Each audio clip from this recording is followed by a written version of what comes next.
What is up, you beautiful people? How are you? It is Wednesday's night. Yeah, Wednesday night, right? It's Wednesday. Wednesday night's late night agenda. Great to have you all in. I thought tonight we'd just kick back and have some fun. We'll discuss transfer topics. We'll discuss players you'd like, players I'd like. We'll conduct a few polls and we'll just have a laugh because I feel like everything's gotten too serious over the past couple of weeks. We've got all the Manchester City stuff. We're all sick to death of it.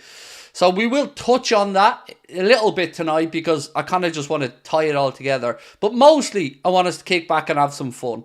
Really do appreciate you guys being here. Mr. Conor Crosby is away on vacation for the next week, so it is myself and Ben who are going to be holding things down. And tonight, you steer the chat. You let me know what you want to talk about. I've tried a bit of pre-workout before I came on just for the laugh because my wife's always banging on about it. So I lashed a bit of a pre-workout drumstick flavour, by the way, which is mad. ABA drumstick flavour, which is absolutely delicious, I might add. So it could be a little bit hyper. So you might have to rein me in a little bit. So look, loads for us to get through. Let me know what you want to discuss and we will go from there. Look at this for the first super chat of the day. Oh, Matt Graham. Love you, Craig. That is awesome. Thank you. And right back at you, my friend. Appreciate you. Just a couple of things as well. We did post out, or we did order the 2 Liverpool jerseys today for the 2 people who took part in our quiz on the Belfast show. I couldn't let one person win and not give the other person a jersey. So the 2 people who joined us up on stage, Jake and Aidan, for the Who Wants to Be a Millionaire? Well, actually, I lied to you. The quiz that we do at the live shows is actually John W. Henry's Who Wants to Be a Millionaire Transfer Budget Edition. That's the quiz that we always do at our live shows. And Aidan and Jake were the 2 participants. So we sent them both out the new Liverpool home shirt today, direct from the club. So thank you to those guys for being fun on the night and jumping up on stage with me. Whoever made that thumbnail needs a raise, said Jurav. Well, Ben made it, but it was my idea. But it's his talent. It's fun, isn't it? We just thought we'd have a laugh tonight because it's all been a little bit too serious in recent weeks. We've a lot of heavy-hitting subjects that we've dealt with, and we wanted to just debate tonight and have a bit of fun. And I think the thumbnail sets the tone for that one. So yes, massive love to Ben for getting it done, but I do take credit for the idea of it for once. But I couldn't have made it, so thank you to Ben. Right. How was the show? It was good. Yeah, it was good. Look, I've backtracked a bit. I used to say it's not my place to say it, but god damn it, I'm going to say it. It was a good show. And I very much enjoyed everyone who came there. The difference with an Anfield Agenda live show, by the way, is I don't do any work. I say this at the start of every live performance and people go, ha ha ha. I don't joke. I'm deadly serious. I make the audience do the work. Those who are at the show will tell you. I participate. I want people to participate and shout out. I love heckles. Our live shows are a mixture of me shouting to the audience and them shouting back. And I wouldn't want it any other way because it's supposed to be like our live streams. Except you can't shout through text. So it's easier when we're in public and we're together. And it was loads of fun. Right, who are we most likely to sign this summer is the first question from Roger. Truth on that one is, mate, I could sit here now and name 20-25 targets for you, but if I told you I know that one is more likely than the other, I'd be a liar. And that's what makes this transfer window so intriguing and so much fun. We really haven't got a Scooby-Doo. We don't know where the gaffer is. We don't know who we're going after. We have an idea of what positions we want to strengthen, but with Michael Edwards involved, it's like having the Joker. You don't really know what's going to happen. You could be looking one way, you could be building your expectations up for this, and then, babooey, over here, Michael Edwards pops up with a signing that none of us spoke about. So yeah, I don't know is the honest answer. Russell, how are we, bro? Russell said Mbeumo is coming.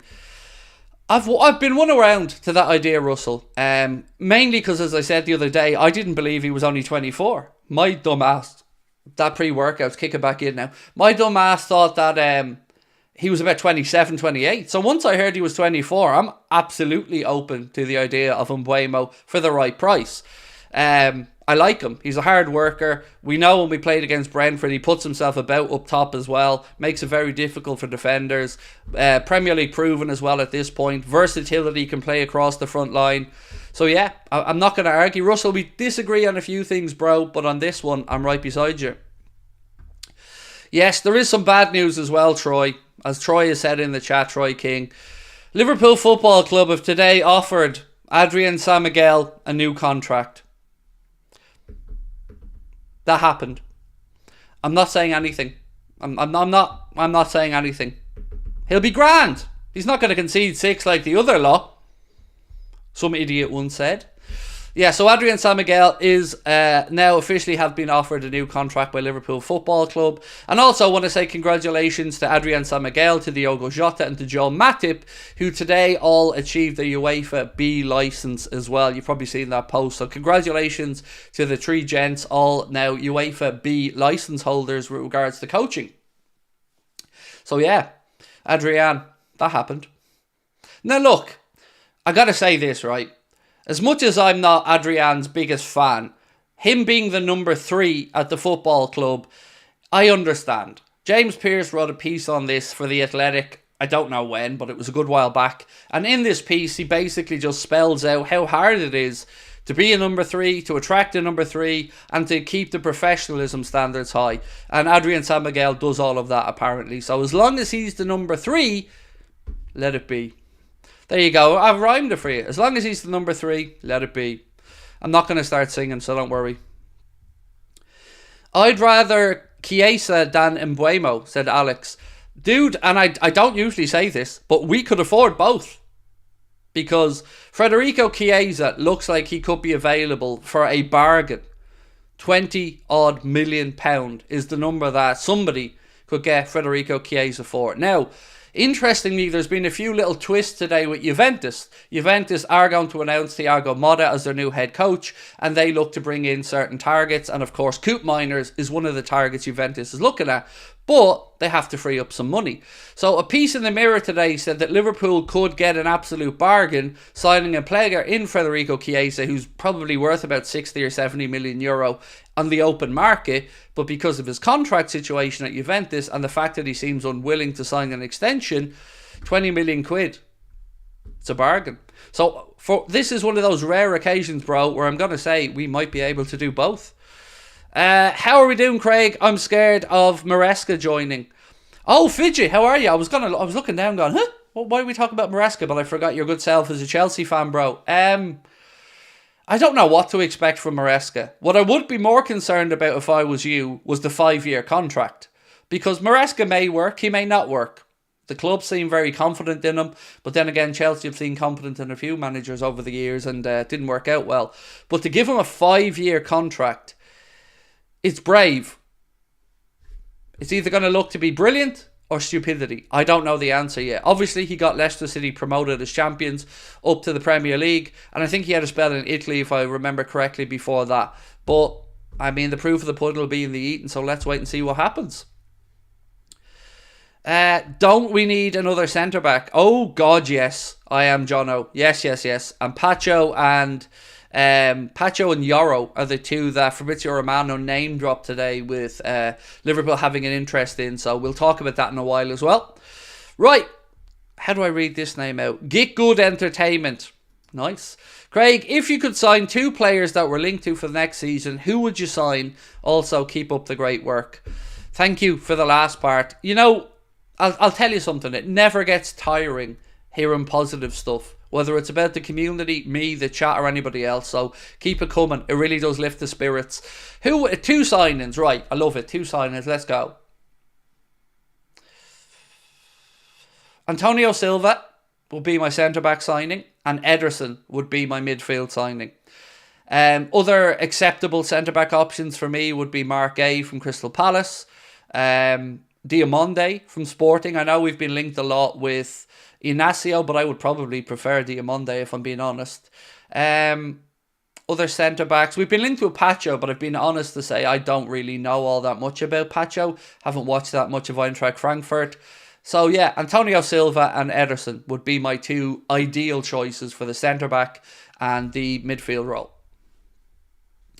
How serious is Madrid about Trent, and do you see Trent leaving Liverpool? Said Stevie Boy. Thank you as always, mate, for your super chat, for your support, and for your question. I would say that they're serious, because they need players in that position. So if you look at it from the perspective of, is Trent's position one that Real Madrid could do with improving? The answer is yes.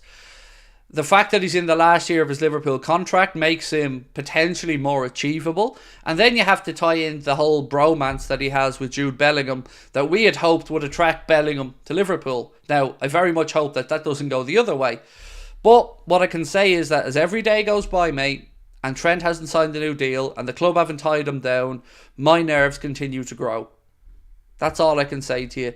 I do believe Real Madrid would do that deal if there was a deal to be had from Liverpool, and I hope there isn't, because I want Trent to stay.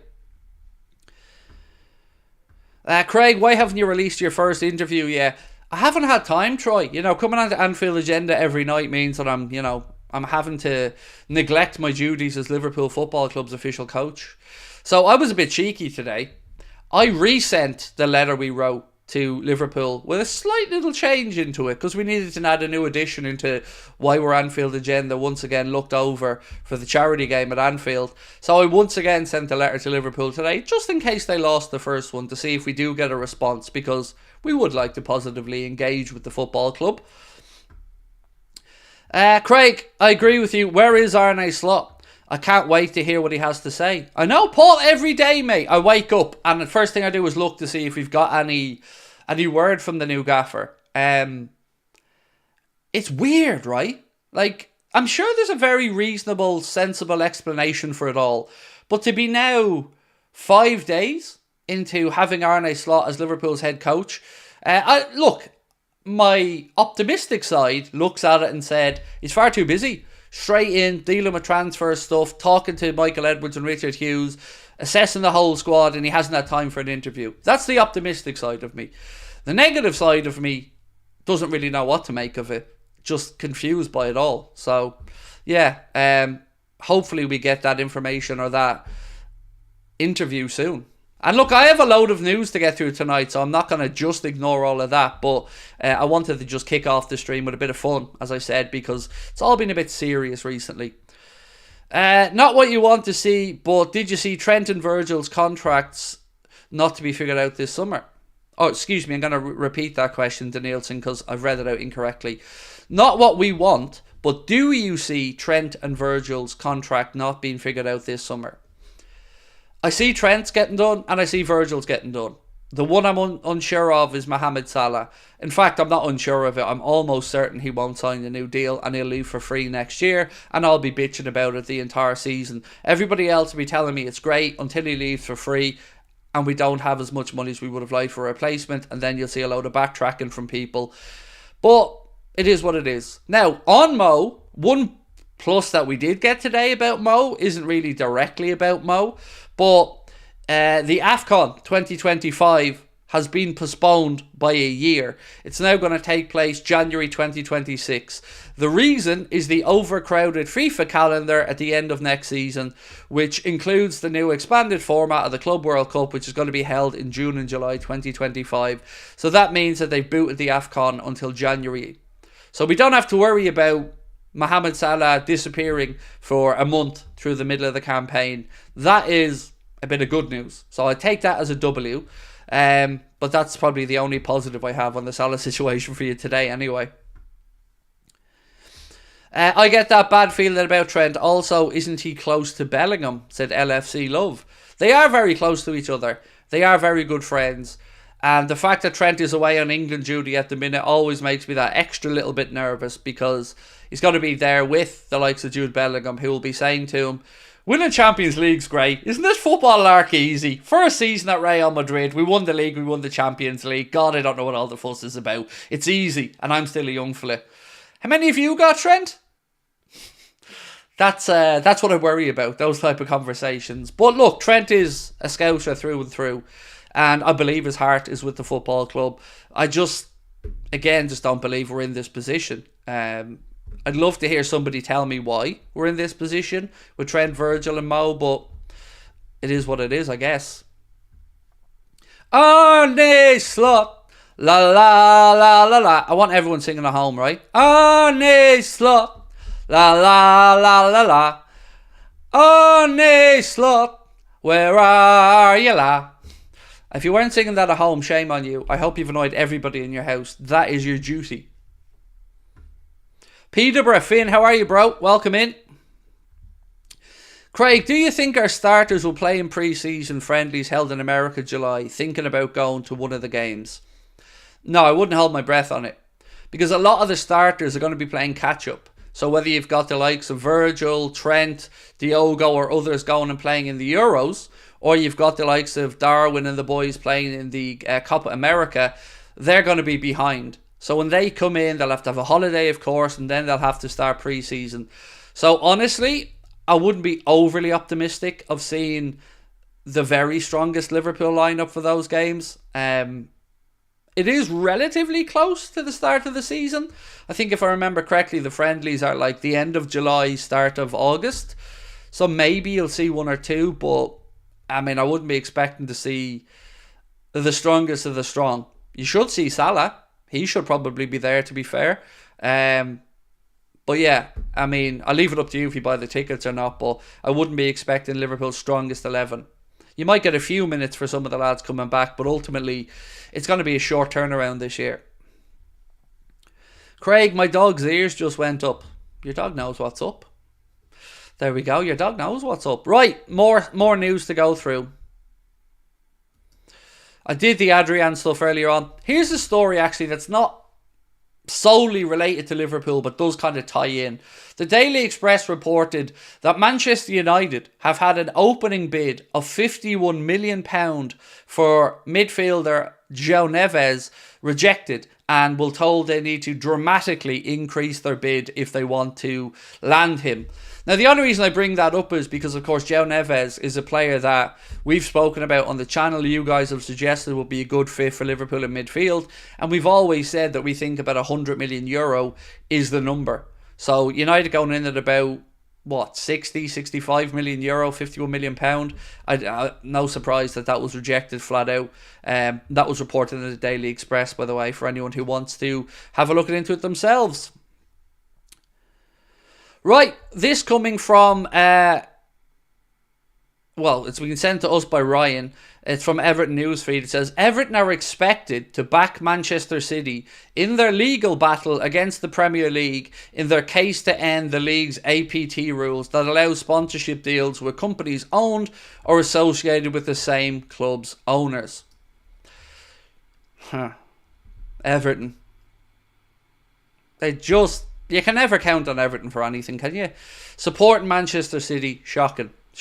But, quickly, I'm only going to cover this once tonight, and I'm only going to spend the next 5 or so minutes at it. But it was really refreshing to see the journalists come out and starting to lay into Manchester City for this nonsense of a lawsuit that they're putting in. Here's what a couple of the journalists have had to say. This one from Henry Winter. Now, if we're talking about top tier journalists, for me, Henry Winter would be at the very top of the top. He's right up there, very well established, excellent writer. A lot of respect for Henry Winter. This is what Henry Winter had to say. So he's quote tweeting Matt Lawton's post, the original one from the Times. You ready? He said, John Stuart Mill's tyranny of the majority was about oppression of smaller groups. Manchester City are not oppressed. They've built a magnificent football team. They've got the Footballer of the Year and one of the greatest managers in history. They've got £100 million substitutes. They've just won a 4th successive title, so they're hardly being victimised. Clubs agreed to the rules. Sponsorship deals should be fair market value. So who on earth advised Manchester City to take this action? It damages them. It diminishes the admiration stirred by their football. It alienates most other clubs. It harms the Premier League, which should be about the sport, but has become much more about business, the money and the politicking. The only winners in all of this are the lawyers.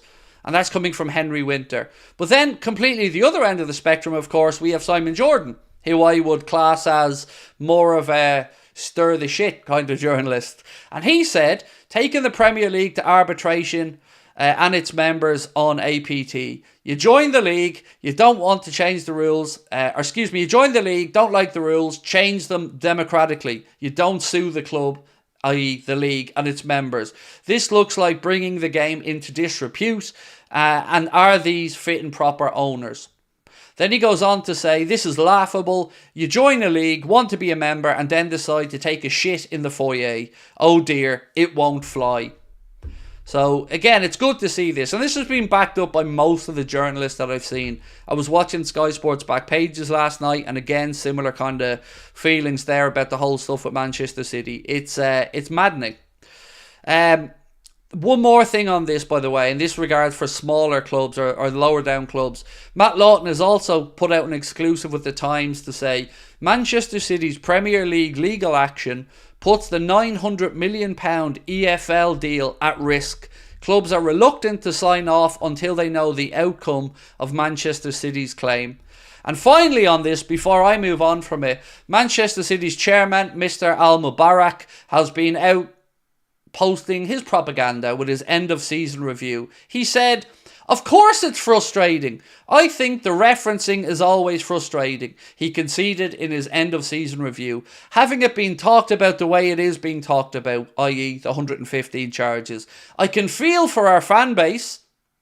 I mean, you could probably fit them all in a room, mate, but I can feel for our fan base and everybody associated with the club to have these charges constantly referenced. I think we as a club have to respect that there is a process and we have to go through it. And we're going through it. It's taking longer than anyone hoped for, but it is what it is. And I've always repeated, let's be judged by the facts and not by the claims and counterclaims. I don't know who Mr. Al-Mubarak thinks he's kidding, but they are part of the reason why it has slowed down. They are part of the reason why this is still knocking on 6 or 7 years later. And if they really wanted it to be expedited, they would have played ball with the Premier League. Right. And one more post on this that comes from Mail Sports said, Manchester City could seek to rejoin the European Super League if they fail in their legal battle with the Premier League over associated party transactions. Relations between the Premier League and its champions will be at an all-time low. So there we are. That's the only time I'm going to cover this story tonight. If you guys bring it up in the chat, fair enough. But I'm not going to bog you down with it anymore because we've discussed it a lot. Connor's just sent me a message to say they made it to the hotel. I'm just sending them back one saying, enjoy it. Right. So there we are. Craig, do you think politics will get involved with these City charges? Yes. I think anybody who doesn't believe there's going to be a bit of geopolitical influence is deluded. Already, look, the English embassy, I think, in the UAE have been summoned to have a little talk about this, and they did acknowledge that they were brought in to have a talk about it, but they didn't disclose what was spoken about. So yes, mate, I very firmly believe that there is a bit of geopolitical influence there. They're talking about cutting cash to the community and women's football as well. I brought this up last night. I said that for me, that's one of the most embarrassing things about their whole statement yesterday, is that they are already talking about taking money away from the women's game, from community projects, and for underage levels. They're basically just crying that they can't spend all the money they want. And here's the thing. They're talking about removing the power from the so-called Big Six or the older clubs. They're talking about wanting to stand up for the minority. But basically what they want to do is become the power brokers. They don't want to do it for the good of football. They just want to become the power brokers themselves. So their whole stance for me is laughable. And they talk about self-serving interests of other clubs. That's all this whole thing is about. That and desperation. They've thrown this at the Premier League to basically make it difficult for them. But anyway, look, we'll see what happens with it. We know the hearings in November for the 115 charges. Let's see how it plays out. Did you see Tier 1 South American source just said a big Premier League club will bid for Julian Alvarez in the coming days? Do I think it could be Liverpool? No, absolutely not. No way Manchester City are going to sell Julian Alvarez to us. I did see a couple of pieces, alright, suggesting that Julian Alvarez may want to move away. But no, I don't think Liverpool. I'd love him. I'll tell you that. I'd take Julian Alvarez in a heartbeat. I said it when City signed him. It was a great piece of business. They were getting a very good player for a very reasonable fee. And I think in almost every other team in the Premier League, that man starts every single week. I think he's a good player. So whoever gets him, I believe they'll get themselves a good player. But I don't think it'll be us.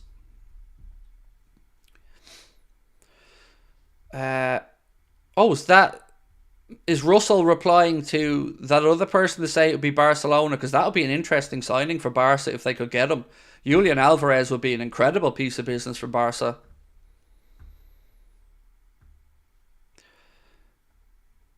If you're looking for a striker number 9s, the answer is Super Nunes, said Oliver Hunt. I'm excited to see Darwin this season under Arne Slot.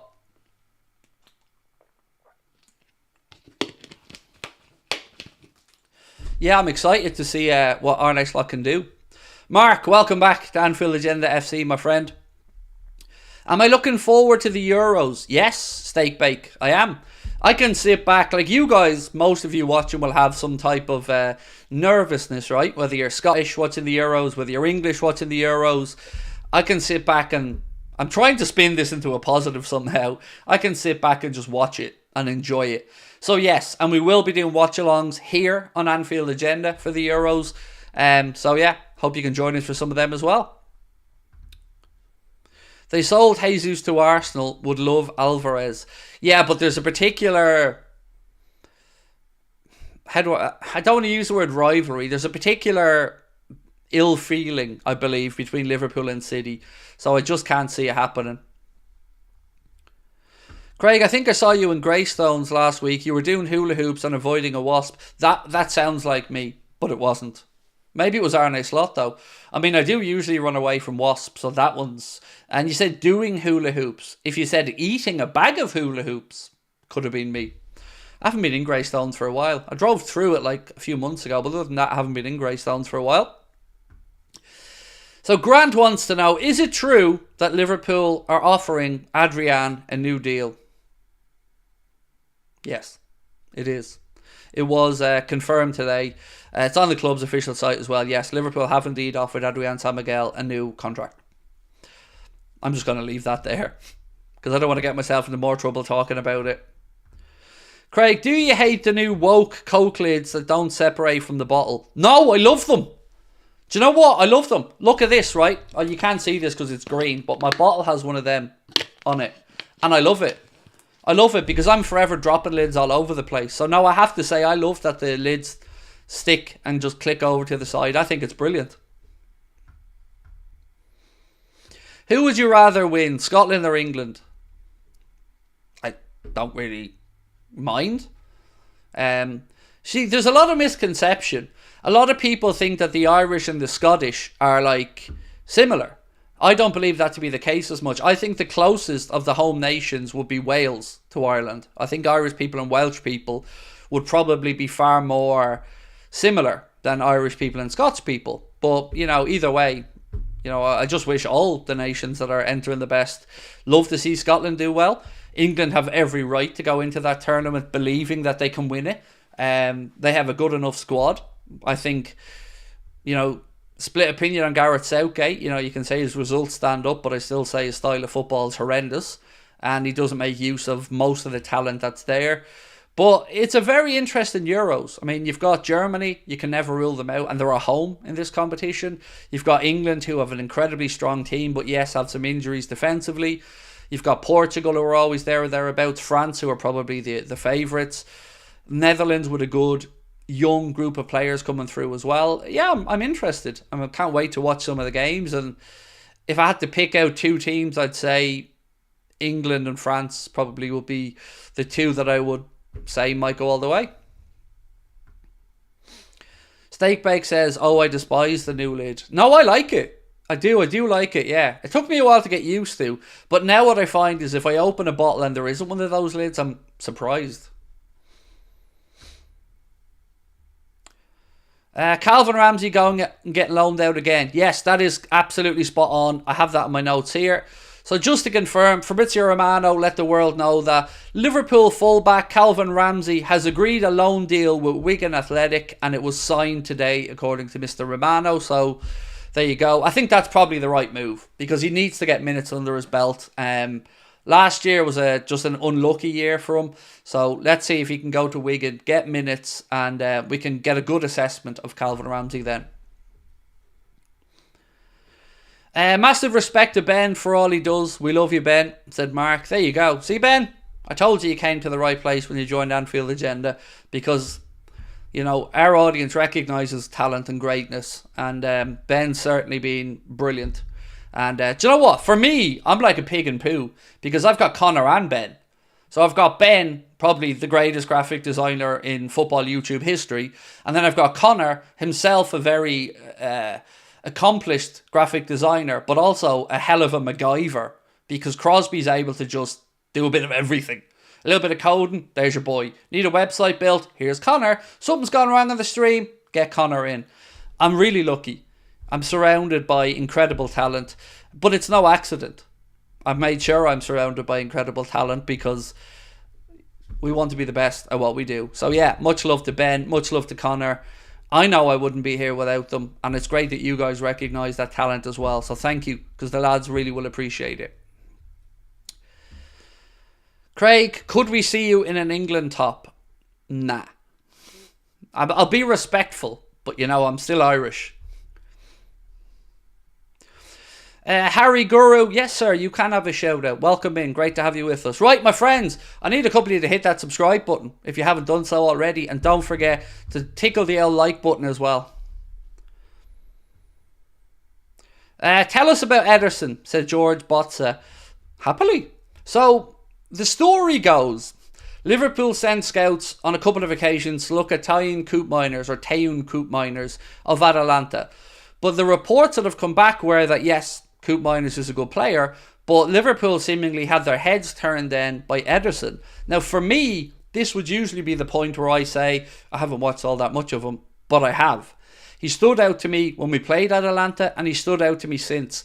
The Europa League final, I thought he was incredible in as well. And I really do think, at 24 years of age, for about 40 odd million, he would be the answer for me to come into our midfield.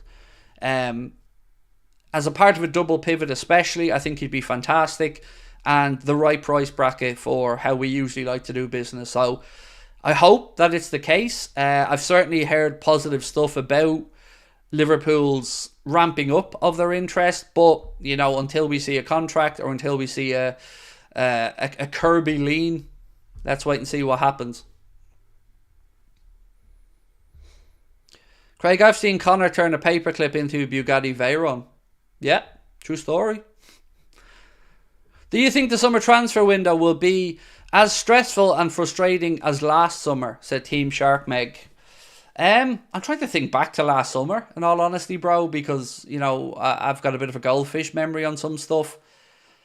Overall, when I look at last summer's transfer window, I feel like if we had got Caicedo, that would have been the near perfect window. I certainly wouldn't have been complaining about the business we've done. I'm really happy with the way we address midfield. Looking back on it now, of course, you know, I wanted Jude Bellingham, but to see Alexis McAllister brought in, Dominic Szoboszlai, Ryan Gravenberch, and then Mr. Wataru Endo, I can't complain about that rebuild whatsoever. I still do think we need that standout central defensive midfielder, but last year I thought was okay. Yeah, I thought we did quite well in the market. Surprised we didn't bring in another centre-back. I still feel we were short last year in that department. And this year, of course, we're having to go into the market because of Joel Matip departing and probably Sepp van den Berg as well. There was a list put out by Liverpool today of people who aren't being retained or people whose contracts are up, and Mateusz Musialowski was one of those on that list. So as we've been telling you for a few months, Mateusz Musialowski will be departing for pastures new. We wish all the players who were released there, whose contracts came to an end, the best of luck in their careers. People often look at it and think if you don't make it at Liverpool, it might be the end of it. But look, if you get to carve out yourself out a career in professional football at any level, that's a W in life. That's a win. It's you know, it's the very small percentage that get to make it to the top, the tippity top, the Premier League and Liverpool Football Club or Manchester United, Arsenal, Spurs, you know, the clubs at the very tippity top. But those of who go to play in the Championship, League 1, League 2, I mean, still living the dream, right? Professional footballer, certainly better than working, I don't know, in some of the jobs I've worked in anyway. Can you guys believe we're keeping Adrian? I'm trying to be respectful. As a number 3, sort of. We need at least 4 signings this season. If Salah leaves, a right winger is a must. We also need a centre-back, a CDM, and if Nunez leaves, a forward. So, Sarah, this is a bit of a guess, so don't take it as fact. But if I had to put money down on a forward leaving, my money would be very well and truly on Diaz.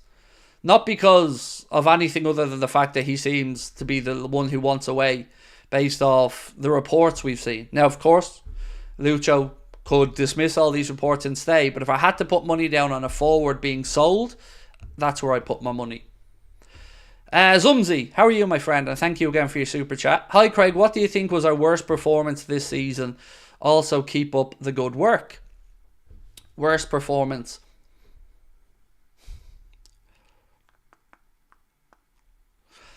I'm going to say one that you probably won't agree with, right? But it is just my opinion. You can name off whatever games you think, but the one that got to me the most and the one that made me the most angry was the 0-0 draw at Anfield against Manchester United. That's the game where I notoriously went in on Mo and went in on Darwin and, you know, said some stuff that I backtracked on because it was over the top. But that game really, really annoyed me because they were there for the taking and we didn't get the job done. So that for me is the most annoying game of the season probably. Right, anyway, I want to flick back through my notes and then we'll dip in and out between the notes and the chat. What have we got here? So there's also a story today linking not just Liverpool but a couple of Premier League clubs with Geertruida of Feyenoord. So Transfer Sector have posted, according to, I think this is a Dutch outlet, ADS or AD Sport Wereld, said Liverpool, Spurs, Newcastle and West Ham are all interested in Geertruida of Feyenoord. So it looks like he could be on the move. I personally don't think we need to bring him in unless we lost somebody like Joe Gomez, because he's another very versatile defender, much like Mr. Gomez. So I don't really see the need for Geertruida. I see the need for a specialist centre-back. But Geertruida, if we lost Gomez or something, would make sense. Everton away is what a lot of people are answering as well. Away to Arsenal, said the Red Machine. Palace at the end was pretty bad as well. Everton or United, said Alfonso. Everton or Crystal Palace, said Troy King. For me, just that one game, because it kind of set the tone for our season against United. To say that we played Manchester United 3 times this season and didn't beat them once does not sit well, because they're terrible. They really just are not very good. Billy said, Craig, you're the best, boy. Keep it up. You and the boys are top shelf. Appreciate you, bro. Thank you. And Rachel, welcome to Anfield Agenda FC again. Appreciate your support of the channel. My friends don't stop annoying me about that game, said Decanter. Why are we keeping this keeper, Craig? He isn't even homegrown. That's a good point. So Adrian San Miguel does take up an overseas place in the squad. And I don't know the definitive answer as to why Liverpool are keeping him round. I would guess that with the change we're already seeing, with coaches departing and stuff like this, and maybe Caoimhín Kelleher moving on, the club will want to keep some form of continuity. Now, I mentioned at the very start of the stream as well that Adrian, along with Joel Matip and Diogo Jota, all received their UEFA B licence today. So maybe Liverpool are looking to transition Adrian San Miguel into a coaching role at the end of his contract. But keep in mind, he will be as a number 3. And finding a number 3 to come into a football club, as James Pearce said, train professionally, you know, do their business day in and day out, I'm kind of okay with it. But I'm more intrigued to see what happens to the number 2 spot. So will Yaros, as an example, step up and become the number 2? Maybe, because his loan spells have been good. If I'm not mistaken, I think he won the double as well with Sturm Graz this season in Austria. So, yeah, I'm okay with it, but I'd rather we didn't keep him on. But look, it is what it is. Craig, shout out for Sunil Chhetri, Indian football team captain, plays his last international tomorrow, third highest active goal scorer in international football. Thank you, Sachin. And yes, it's always sad when a country's iconic player hangs up their boots, and I wish him all the best for his final game tomorrow, and thank you for highlighting. Appreciate you. When will your new channel be coming out? Don't know, because there's a few projects ahead of it. The first project that we're going to get going with is the Anfield Agenda podcast. Looking like it'll be myself and Jack Gill who'll be hosting the podcast together, and we hope to start that July. So that's priority number one for me. Then after that, we have to figure out what's going on with top of the league. We've a couple of options on the table there. And then I'll be able to finally get stuck into the new channel. But let me say this. It might end up that I go back doing top of the league on my own. Kind of, Liverpool stuff here and then non-Liverpool stuff over there. But that's not my ideal scenario. So the truth is, I don't know. But I have to make sure that the guys' mortgages and bills are paid. And I have to make sure that we do things in a way that keeps Anfield Agenda at the main focus. Because the channel's going from strength to strength, and I don't want to take my eye off the ball. Especially when I'm this close to living my dream of finally being able to buy a family home. I need to just stay focused. Pitaluga's not ready yet. Casper Photography. He's not ready yet. His loan spell at St. Patrick's Athletic in Ireland did not go very well and showed that he still has quite a bit to go. So I wouldn't be saying Pitaluga just yet to come into the Liverpool first team fold. I think he needs a bit more experience. What is a UEFA B licence? It's a coaching licence, mate. So you go all the way for UEFA B, UEFA A, and I think there's an elite level or something after that as well. But it's basically they're doing their coaching badges, and today the three of them got the UEFA B licence. Craig can be Liverpool's number 2. Absolutely. As long as I don't have to play. Because imagine me being responsible for Liverpool losing the games of football that we definitely would lose if I was involved.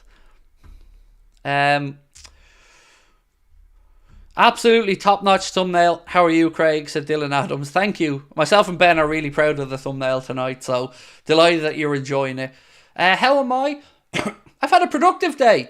So I got myself, it's not this chair, but I bought myself a new chair. So, bit of a weird one, right? We did up our living room, and when we were doing up our living room about 2 years ago, we remodeled it a bit so that I had a corner to work in, right? So I'm tucked in we've got a media wall to one side of me, and then the window is to the other side of me, and I'm in the middle of it. But we also put in like new skirting boards and stuff all around. And this computer chair that I sit in has absolutely destroyed the new skirting boards by scraping the bejesus out of them because it has wheels. So I finally found a new computer chair that doesn't have wheels, and it should hopefully mean that I won't wreck my new living room. So that's going to be coming as well. So I'm delighted about that. New season. Ben's working on the new studio as well. So we got to get a new chair. 5'10", Craig. Maybe grow 2 or 3 inches and you'll be fine, said the Red Machine. You ready? That's what she said.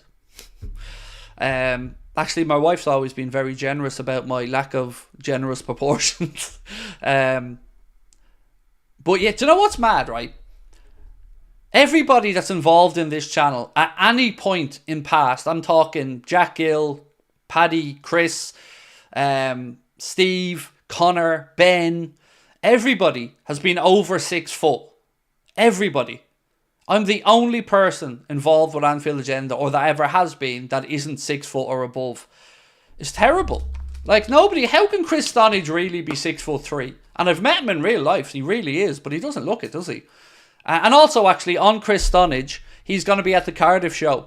So if you're going to come and see us, and that leans me into this, if you're going to come and see us in Cardiff or Liverpool, you're lucky if you come to Cardiff, because not only will you get to see myself, Chris, Connor, Ben, my wife, my son, Ben's wife, Connor's missus. You're going to meet the whole team if you come to Cardiff. All of us are going to be there, including Lucas and Chris Stonage.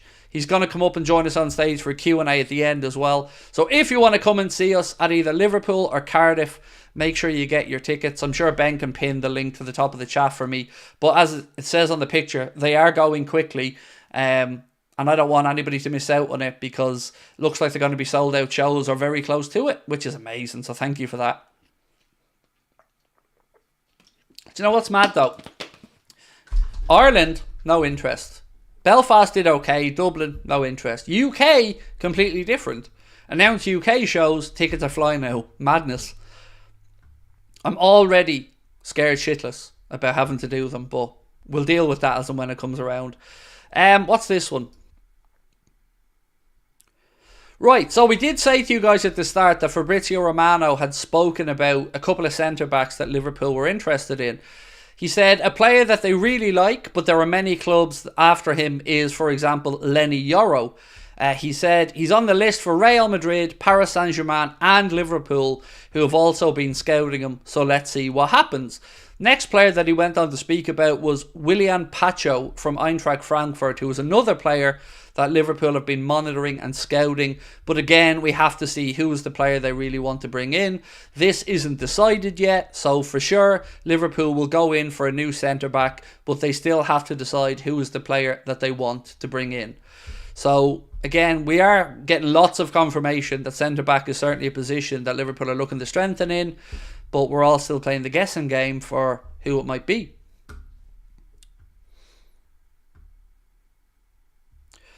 Craig, what's your exact height, and can we do a poll to see how many other people are taller than you?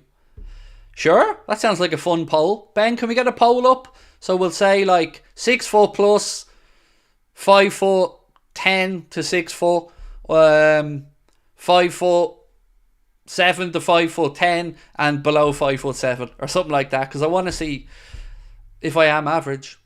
I'm 5 foot 10, by the way. That's my exact height. Although, you know, as you get older, you might shrink a little bit, but 5 foot 10. I'll be on my honeymoon when you're at Liverpool, said Rachel. I mean, any old excuse, Rachel, right? Jeez, I'm on my honeymoon. Jokes, mate, jokes. I wish we could have met up, Rachel. I wish you could have come along and said hello, but I think we have to say being on your honeymoon is a pretty good excuse, and I hope it's a wonderful honeymoon. I'm sure it will be. But look, as I've said, right, so if you need me to officiate the wedding, you know, I can do that. I mean, I'm not licensed to, Ratton, but I can do it.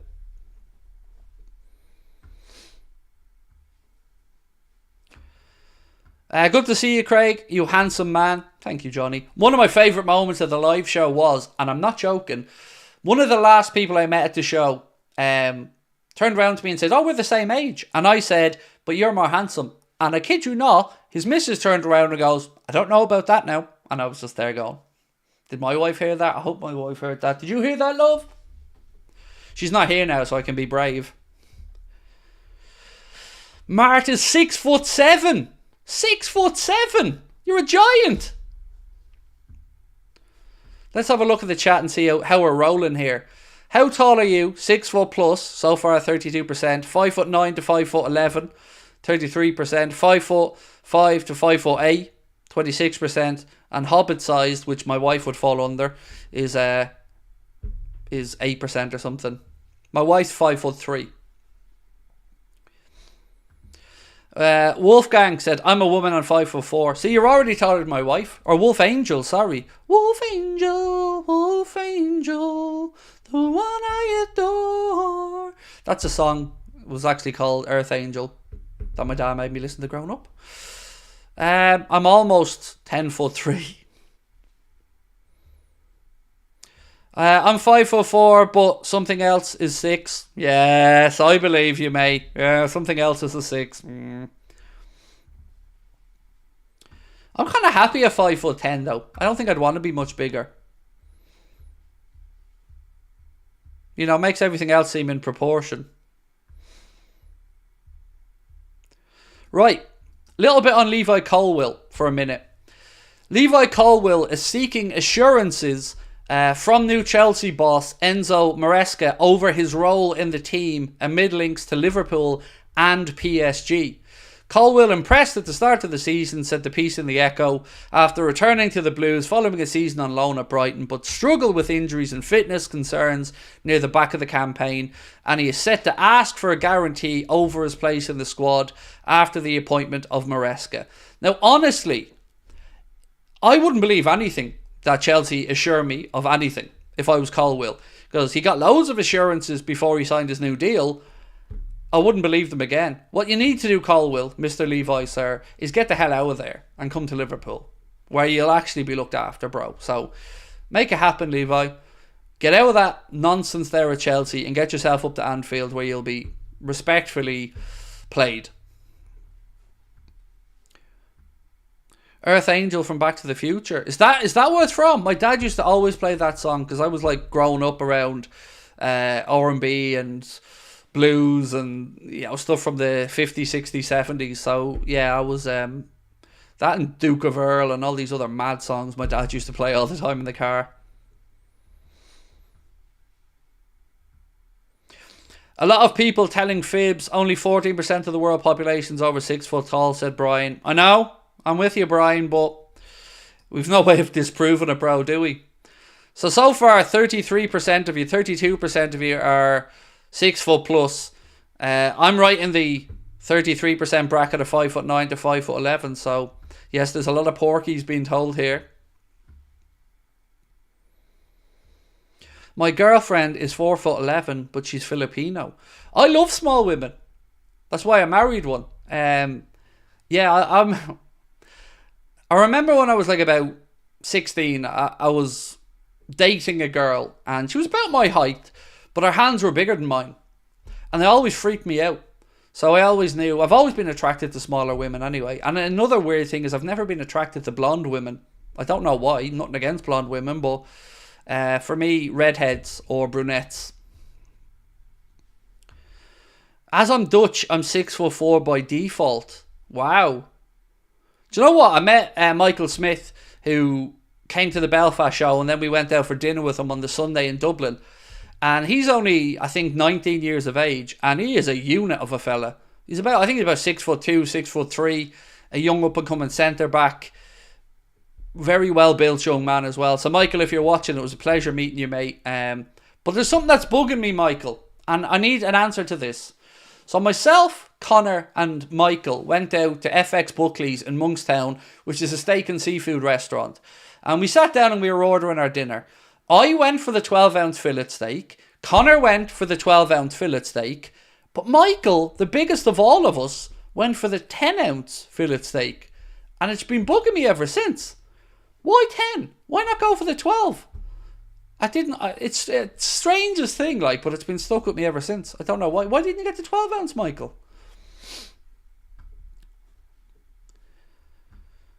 Good things come in small packages, though, Craig, said Adam Cooper. Yeah, I've been telling myself that my entire life, mate.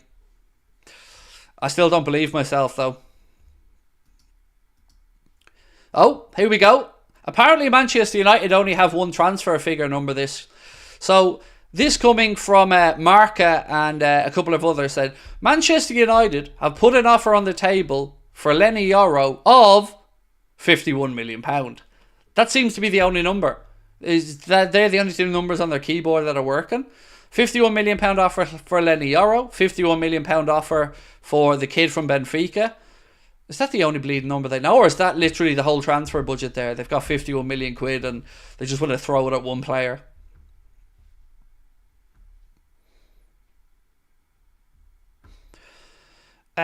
Slot is having a break with the Euros on soon. He'll be making an appearance soon. He's not having a break. Not at all. That's absolutely not the case. He's working. Now, where he's working from, I guess, could be open to interpretation, but he's been working since Saturday.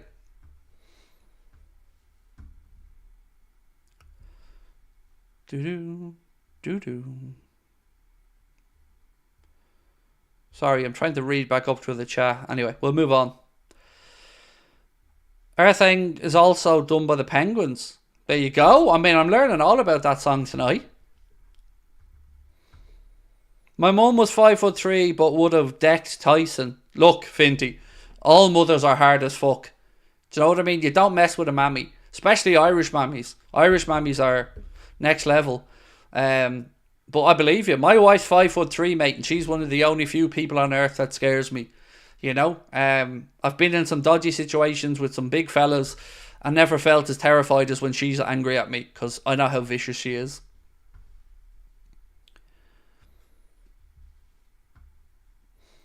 I like brunettes, blondes, gingers. 5'4" is fine, 5'9" is fine, 5'1" is fine, but can cause problems when you're 15 inches taller than that. There's a joke in there somewhere about not having to reach all the way to the top, but I'll let it go. Craig, am I the Irish Rover? I don't think I was born in the year of our Lord 1806, and I definitely didn't set sail from the west coast of Cork. I wasn't sailing away with a cargo of bricks for the Grand City Hall in New York. Please don't do a penis-sized poll, because most answers about height, the average would be 1 foot.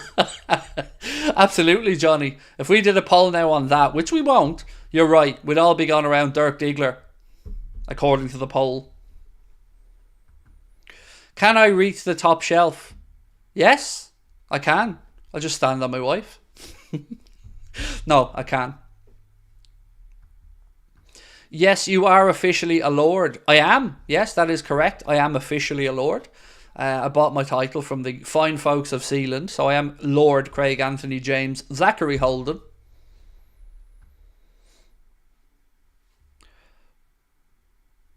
Watch much of the Irish League's UCD Dublin. UCD always intrigues me, obviously, because they kind of pop up and down for the Premier First Division. And I went to school in Stillorgan and Outland, so right beside UCD. We used to be up there quite a bit. No, I don't get to watch as much of the League of Ireland as I would like to, but I am glad that it's coming on in leaps and bounds.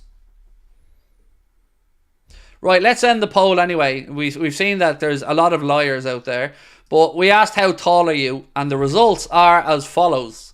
Dun, dun, dun. So, the winning height is my height, which is between 5'9" and 5'11".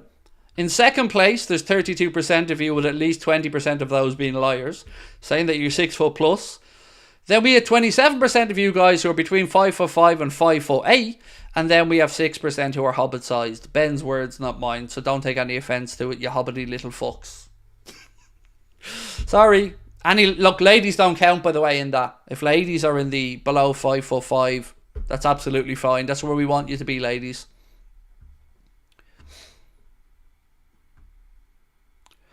Adam said, Craig, what you are, mate, is a top bloke beloved by 250k people. Thank you, bro. Appreciate you.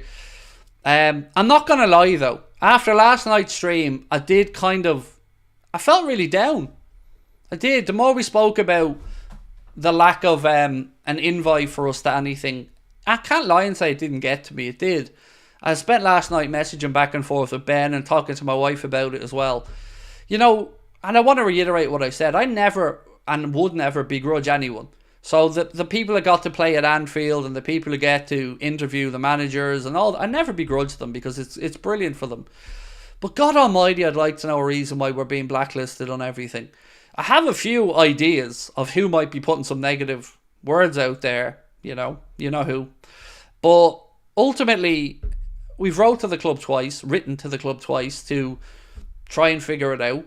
Again, we've had no response so far, and it does hurt because, you know, I don't mind if they say we think you're too outspoken. Just tell us, and we'll carry on doing what we're doing. But being blacklisted from everything feels weird. Like, I like to think I'm a nice guy. Anyone that meets me and interacts with me, I would suggest probably thinks I'm a decent enough fella. So when you've got that door slammed in your face constantly, you start to wonder why. And it's not that, you know, you see other people of our level or less of a following or whatever getting all these opportunities, and I know how hard we work, and I know we must be doing something right because we've got 261,000 people who are with us on this journey.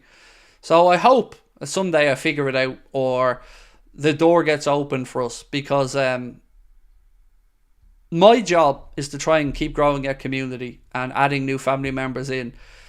It's really hurtful when the thing you love in the world, Liverpool Football Club, doesn't acknowledge your existence. It does sting, lads, it does. But I'm not going to bang on about it like I did last night, but just being honest and said last night was a tough one. I did finish the stream and feel a little bit sorry for myself, which I really shouldn't, because I'm in a very fortunate position anyway.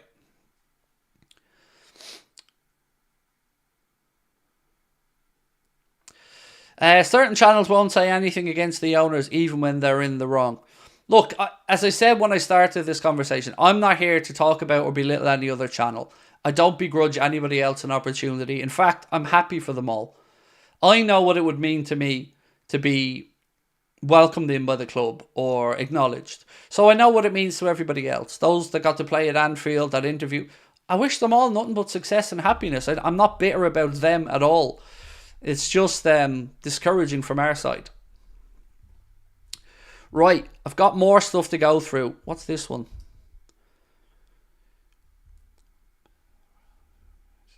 There was a really good thread from Rory Smith, I believe, of the New York Times. And he wrote this, and I want to just get your thoughts on it. He said, City aren't fighting for a better world. They're fighting for a world in which they and Newcastle, and to an extent Chelsea, can outspend everybody else by an order of a magnitude. In that world, the Premier League is a much less attractive investment proposition for everybody except nation states. The league, which is already bordering on uncompetitive, is a procession. Europe's leagues are either farms or, in most cases, wastelands. If they win, that's it for cost controls. That ain't striking a blow for the little guy against the established elite. It's taking the established elite and replacing it with another untouchable one. It's making the little guy even smaller. But that's only half the strategy, I think. The other half is making sure that it doesn't matter if they're innocent or guilty of the 115 charges, because the rules on which those charges are based are at least contested, if not outright abolished. And if City lose, that's all's well, right? And then he said, nope. The fact that the Premier League is at war with its champions illustrates that the uneasy truce which has been made between the biggest league in the world and its clubs has been broken. I'm not sure it can be repaired. That's a problem.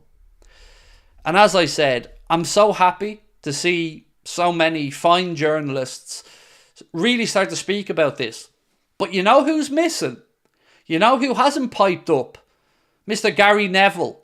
The man who was quite happy to quickly tell Liverpool and Arsenal and other clubs not to be moaning about referees, not to be talking about what steps they might take or what actions they might take, and calling out the clubs, calling out Liverpool, calling out Arsenal, calling out Nottingham Forest, calling out other clubs who are on the end of these disgraceful decisions and telling us all to pipe down and respect officials. Well, where are you now, Gary? Where's your backbone now, mate, when the league is on its knees and Manchester City are trying to hold everyone to ransom? You're very quiet now, Gary. Do you not have a backbone for this? Or are your paymasters not letting you talk about it? But either way, Neville, it's not going unnoticed, because you love to put yourself at the centre of a lot of stuff in football. And to be fair to you, you often talk a lot of sense. When you break down football, I love it. I think you're very good at it. But on this matter, I do find it rather sad that you're not at the forefront of the push to protect the Premier League, the thing that gave you such a great living and career. Where are the people now to stand up and fight for what's right, which is making a show out of Manchester City and making an example out of them for what they're trying to do?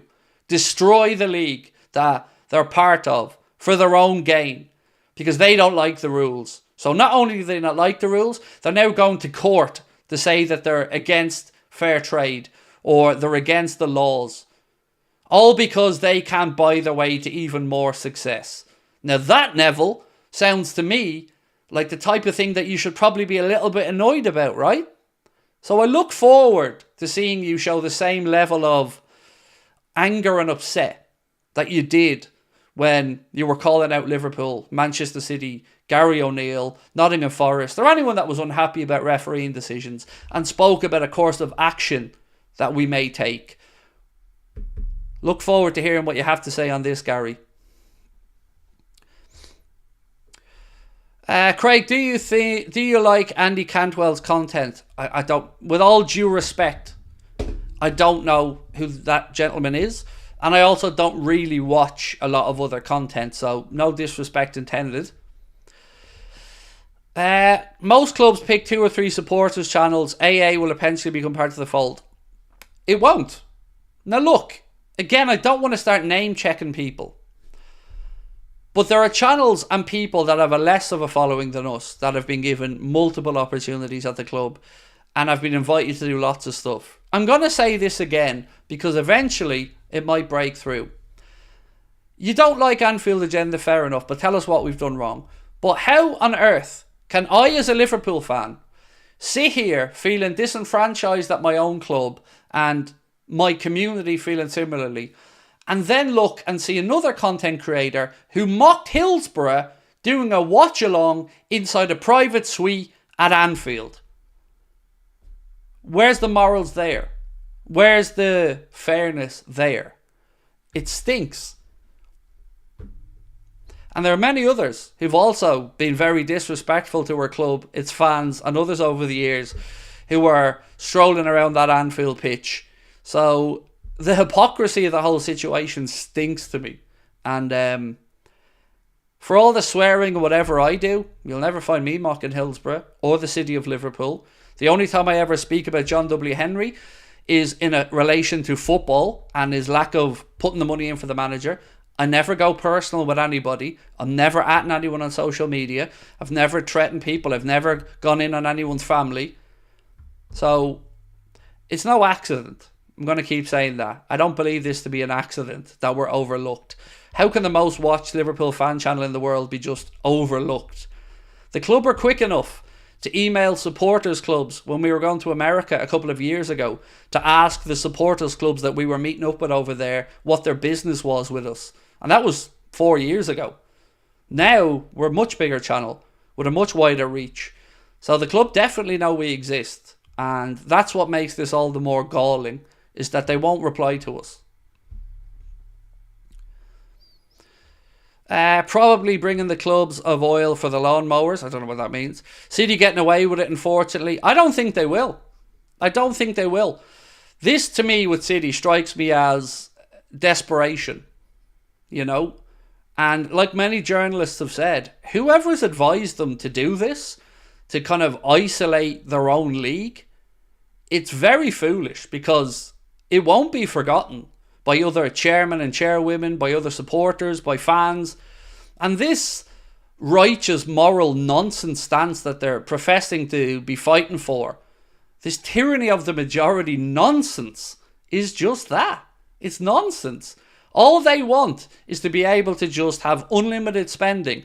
And the league then does become a wasteland. As Rory Smith very well and succinctly put in that piece, if this happens and they win these court cases, or they remove the fair market value from these type of commercial sponsorship deals, who's going to want to buy Premier League clubs? Because if you're coming in to buy a Premier League club and you know that sovereign wealth funds with unlimited money, who have no guardrails against them, are able to just throw money at everything, who the hell's going to come in and try to compete? There's only so many countries in the world, and we don't want the Premier League becoming a state-owned country's plaything, where loads of different countries own loads of different football clubs, and it's all just a pissing contest to see who has the most money. That's not going to end well. So the Premier League's at stake.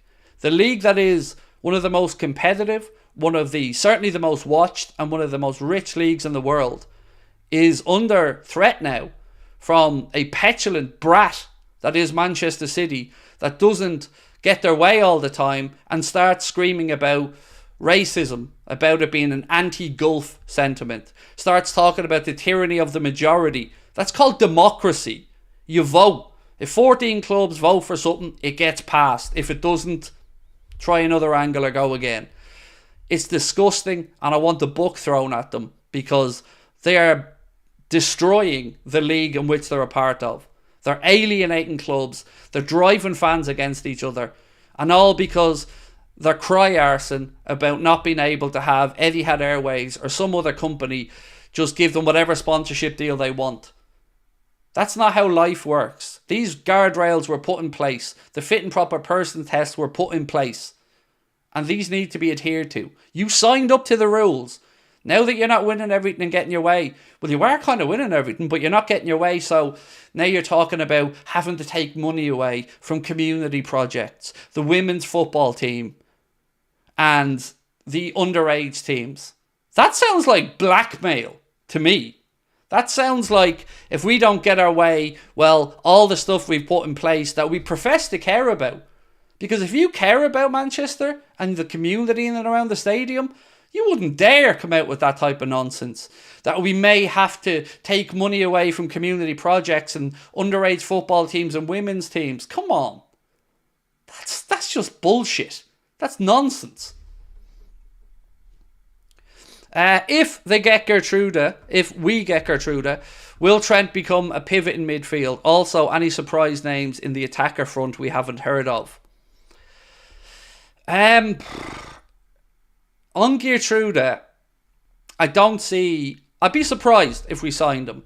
Because what I don't want to happen, and with all due respect to those Feyenoord players, what I don't want to happen is Liverpool to just do what Ten Hag did and look to the club or the league that our new coaches come from. So I don't mind one. If it's Wiefer, if it's Gertrude, if it's Santiago Jimenez, fair enough. But, I don't want us to be just looking there. And I don't think we will, to be fair. Barry, I was only thinking about you the other day, bro. And I was hoping everything was okay. Not that I was worried about your super chats. It's just you as a person. I was just making sure that we hadn't seen you in a little bit.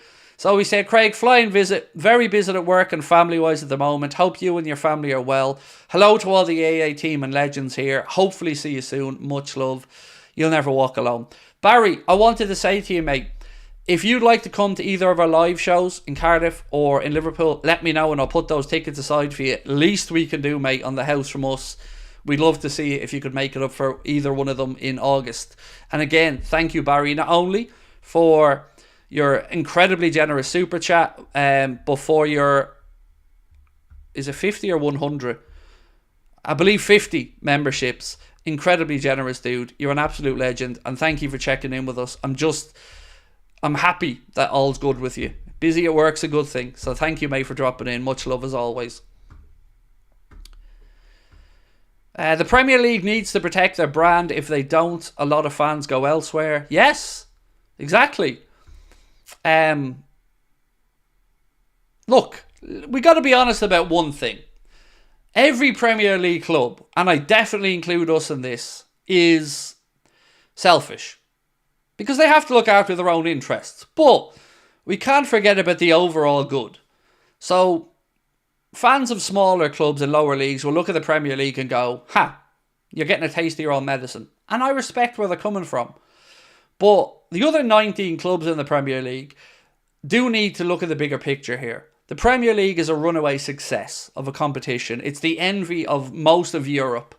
And the most watched league in the world. And I would say the most competitive. From the point of view of, on any given weekend, you can see a team 16th, 17th in the league, beating a team 3rd or 4th in the league. It's a competitive league that you have to be at it each week or you get found out.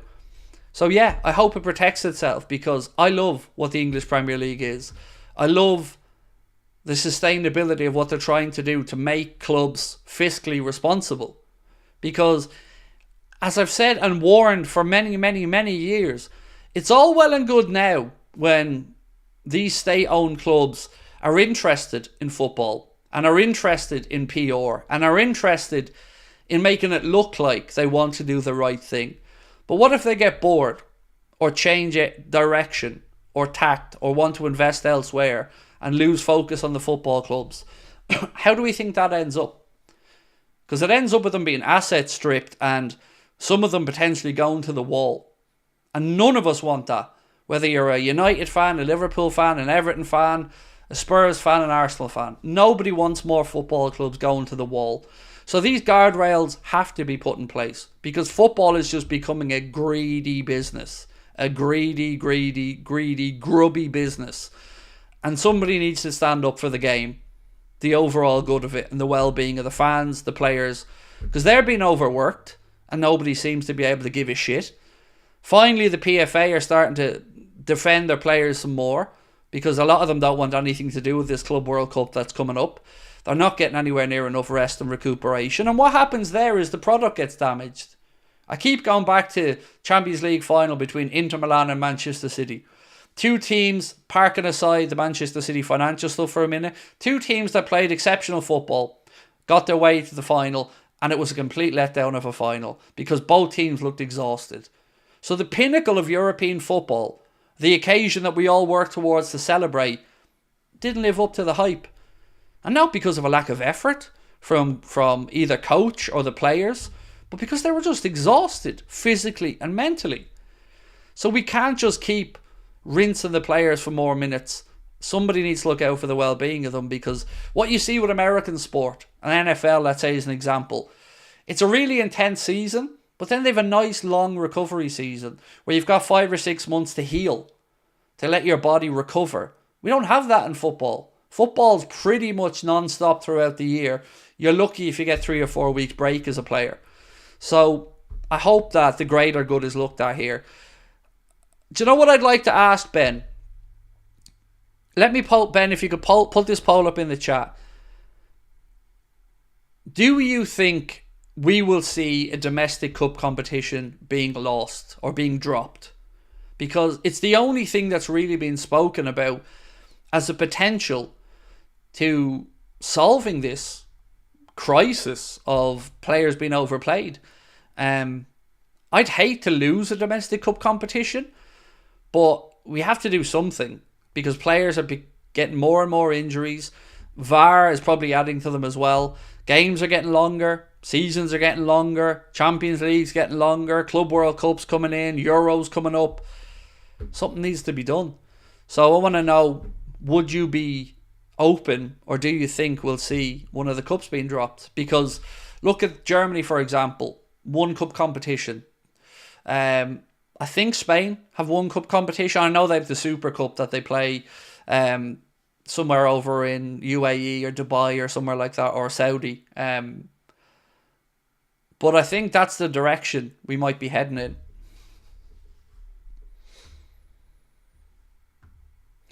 Did you see what Stefano Borsan, City's ex-financial advisor, said today? I didn't, mate, no.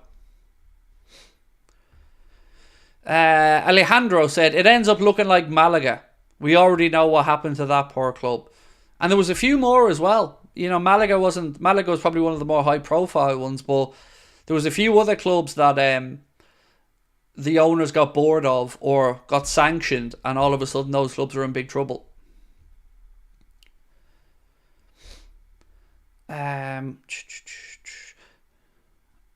He said basically that City have put more pressure on themselves. This feels very unnecessary from them. You know, the case is coming up in November, and now they've just gone and dropped a grenade in, and they very much are alienating themselves, in my opinion. But look, we're going to have fun tonight, so we've already done enough on City, so let's get back to having a bit of crack. We've got 40 minutes left on tonight's stream, so keep your topics coming in. So let's have a look at the poll anyway. Ben asked, do you think we will see domestic cup competition in England being dropped? Yes, FA Cup, yes, League Cup, or no? And look, I don't know if there's a right or wrong answer. This is just a gauge in your opinion kind of thing. Baffles me how we haven't seen any slot content, said Jake. That's kind of what our thumbnail was about tonight, mate. We're all just waiting for some Arne Slot content. Calvin Ramsay will be wearing number 2 for Wigan, by the way. That has been confirmed. When I was driving to the training ground, there was an excitement, and I'm hungry to get going and show everybody what I can do, said Calvin Ramsay, who has signed on loan for Wigan Athletic for the season. What's this? Right, this coming from Transfer Sector said, breaking, at least 3 clubs have sympathy for Manchester City's position after they declared war on the Premier League. Chelsea, Aston Villa and Newcastle are believed to be those clubs. Now, what I'm really confused about here is Villa. Chelsea, I understand why they may have sympathy with City. Newcastle, again, I understand it. But Villa? I know Villa have extremely wealthy owners, and maybe those wealthy owners just want to be able to throw a load more money at the project. But you'd have to say Villa are moving in the right direction. A great coach, some very astute signings, Champions League football to look forward to. So I have to say I'm a little bit saddened to see that Villa have sympathy for them. And again, I think this comes down to those self-serving interests. But the league's at stake here, in my opinion. And if City win this first battle, I'm really worried for the future of the league. Alex, top man, thank you, Alex, for gifting 5 Anfield Agenda memberships. Very, very kind of you, bro. Thank you. Can't understand Everton backing Man City, said Alex. Well, Everton fans, the irony of me saying this, Everton fans might feel a little bit bitter because obviously Usmanov was sanctioned and was unable to access a lot of his wealth because of his allegiances, shall we say. And that's caused Everton a whole world of pain. So maybe that's why they feel a little bit more sympathy to City. But again, that's not the Scouse mentality that I know. And I'm surprised on the Everton stuff.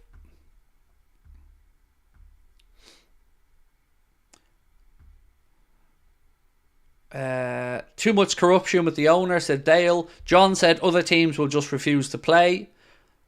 Not Villa, seeing that it was Everton. No, I've seen this piece here says Villa, and I've seen both what you've said. I've absolutely seen Everton, but I have seen Villa's name mentioned in a couple of pieces as well. But look, we'll wait and see. The Premier League are going to, this case is coming up soon. The Premier League are going to, they've asked clubs if they'd like to step up and stand in support of the Premier League, and I think a dozen clubs that I'm aware of maybe have sided towards the Premier League. Others maybe staying neutral, and then some others of course may have sympathy for Manchester City's self-serving interests.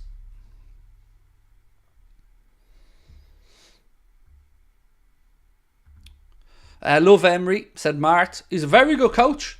Very good coach, doing great work at Aston Villa. I signed a new deal as well to keep them there. It's going to be fun next season. It's going to be a really, really competitive league, which is why I think this transfer window is really important. And on that, actually, there's another club who are looking at a player we've spoken about a little bit here on the channel, Santiago Jimenez. So this piece here says, Liverpool target wanted by Milan. AC Milan are reportedly accelerating their efforts to sign Santiago Jimenez amid links with Liverpool. It is being reported in the Italian press that Milan are looking to replace Olivier Giroud with Jimenez after the former departing for Los Angeles FC. Tutto Sport claims that the new Liverpool head coach Arne Slot has made Feyenoord striker Jimenez a target this summer following his own move from the Eredivisie. It has been previously reported that Milan and Jimenez agents have been discussing a potential move for the £43 million rated striker. So let's wait and see what happens there. Now, there have been plenty of pieces that said that when Arne Slot was initially talking with Liverpool about the idea of becoming the head coach, that in those conversations he did point out and signal out Santiago Jimenez as somebody who he believes is ready for that next step. Other than that, we'll have to wait and see.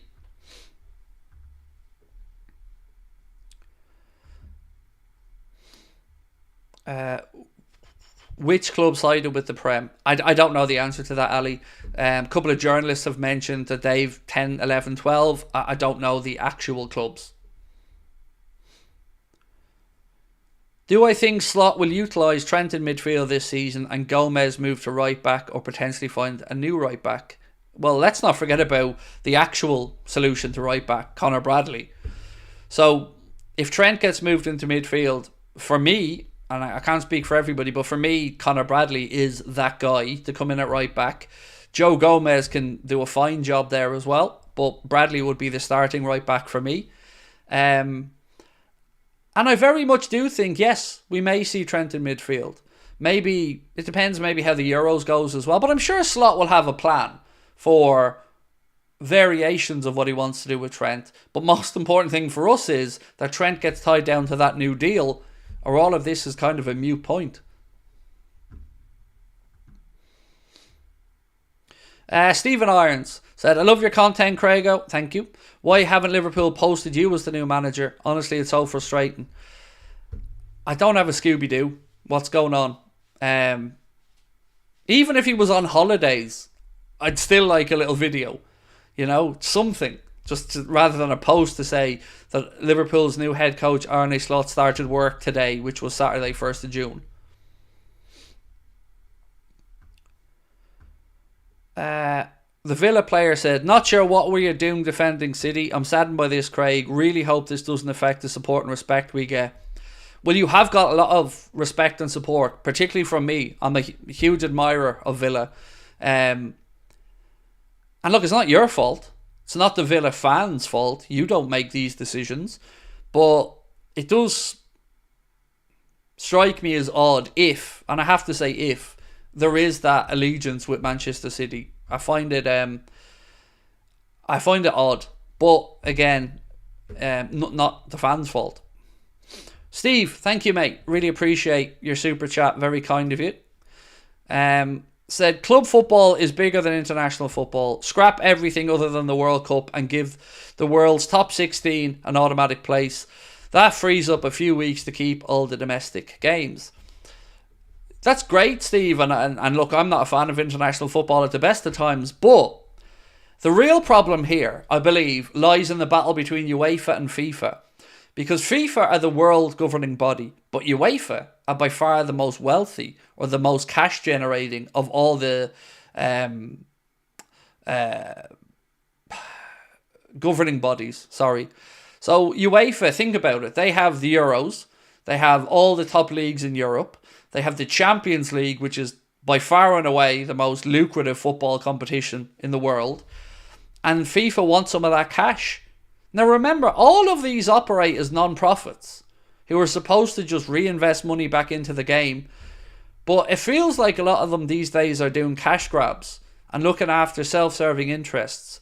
But that's what this is about. It's that battle between FIFA and Gianni Infantino wanting more of a slice of this European football cash cow, and hence this kind of convoluted Club World Cup that nobody really asked for.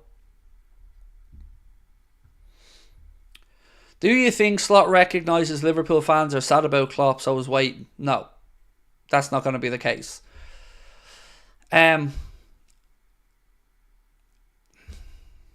I'm sure he's chomping at the bit too, because look, it's up to him to sell himself. Because that first bit of content, that first press conference, it's important. It sets the tone. Think back to Jurgen Klopp's press conference. You know, we had the doubters to believers. We had the if I don't win something in my first 5 years, I'm paraphrasing here, it won't be a success. And you had the normal one comment. All these massive things that set the tone. And you also got the socialist kind of caring part of Jurgen Klopp as well. He's not like a Billy Big Bollocks or a Johnny Flash. He's a normal, humble man. So I think we'll need to get to know and get to love Arne Slot.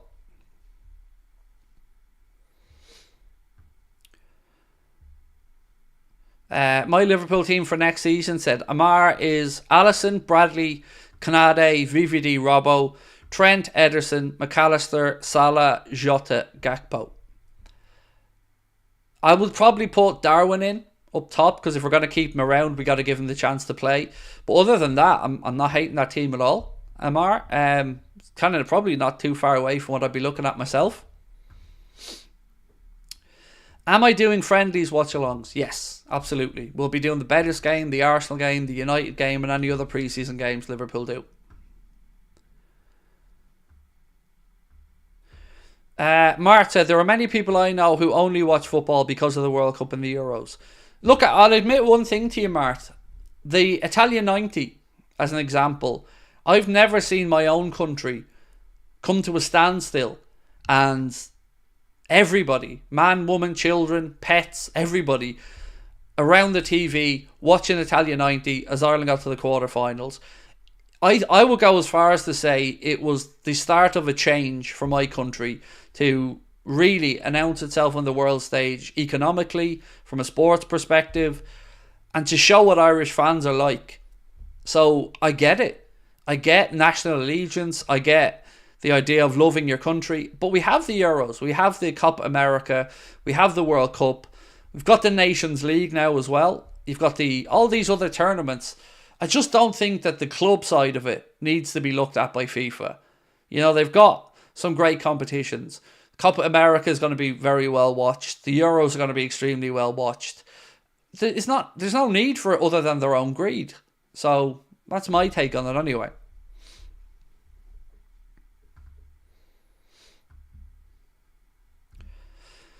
Craig, I agree. It's not the fans' fault, but I think the fans can play an influence role with their respective clubs and make their voices heard, how some protested against what City are doing.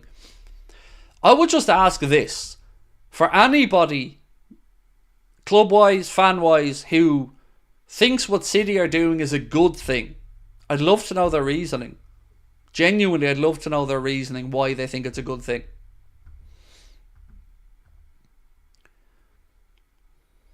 I watched Italian 90 in an Irish pub just outside London. Good old Jack Charlton, R.I.P., said Johnny Carr. It was mad, mate. You know, I remember it like it was yesterday, Italian 90. It was incredible. The amount of times that I reinvented or tried to do that Paki Bonner save from Timofte in the penalty shootout against Romania. And then Paki Bonner saves with permanent TSB and all these other ads. It was iconic, man. Iconic. I'll never forget Italian 90. Who do you think will win the Sam Maguire? Dublin. Obviously. I'm going to say Dublin. One championship and a European does not qualify for a statue. No. Not in the same breath as Shankly. What? Are we talking about Klopp here? So, look, when we talk about Jurgen Klopp and people want to undermine what he's achieved, like you're trying to do there, say one title in the European Cup doesn't deserve a statue. It's not that simple, is it? So, yes, you can look at the trophies. You can look at the Champions League, the 2 League Cups, the FA Cup, the Super Cup, the Club World Cup. You can look at those in their own right. And you can talk about trophies.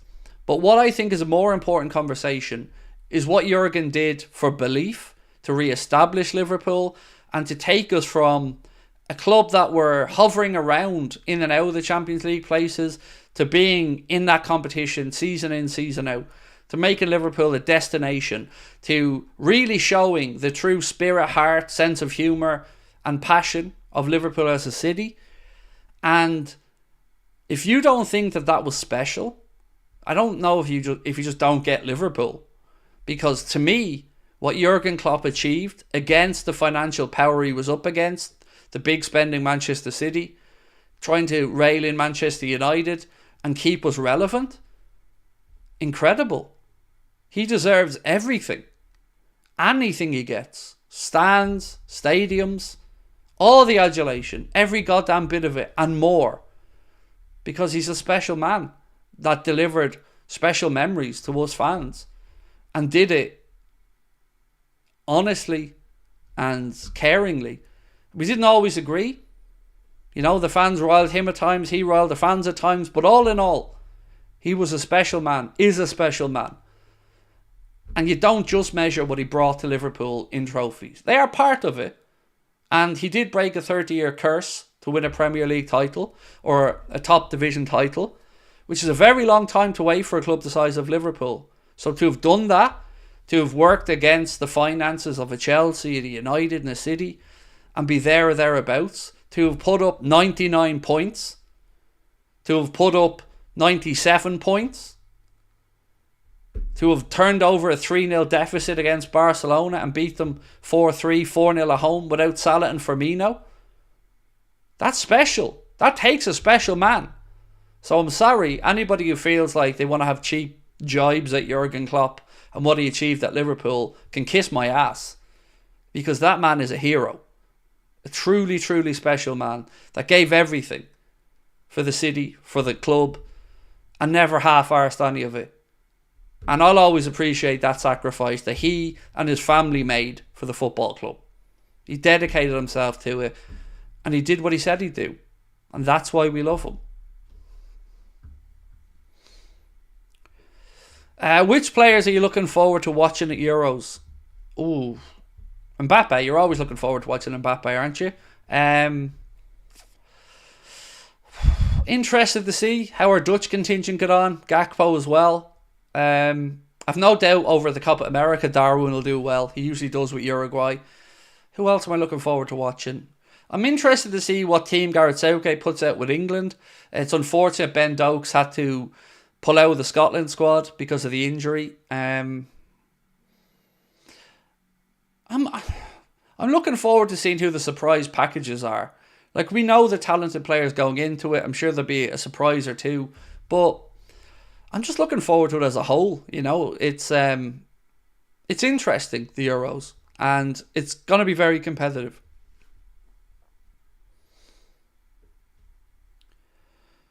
What are your thoughts on Gaelic football and rugby union, more especially the Irish fan base in the Rugby World Cup? So, Gaelic football is incredible. We were only talking about this the other day, that you can go to any small village, parish here in Ireland, and you'll have a good GAA Gaelic football set up, a good pitch, bar facilities, changing room, Croke Park's a credit to them. But Irish sports fans in general, be they rugby, football, or whatever else, boxing, what I love about our country is we can go away anywhere, have a piss up, have a good time, be respectful, and look out for each other and police each other as a fan base, which I think, you know, because Ireland's a small country, you always have that whole don't embarrass the parish, don't embarrass your mother, don't embarrass your town, you're represented when you go abroad. And nobody will ever tell me that Irish fans are the best in the world, because I believe that they are. Did you see the news about Naby Keita in the Bundesliga, that he was voted worst player of the year or something? I briefly seen something on it, alright. I didn't pay all that much attention to it, because whenever I see Naby Keita's name, I get a shudder. You know, just frustration at what might have been.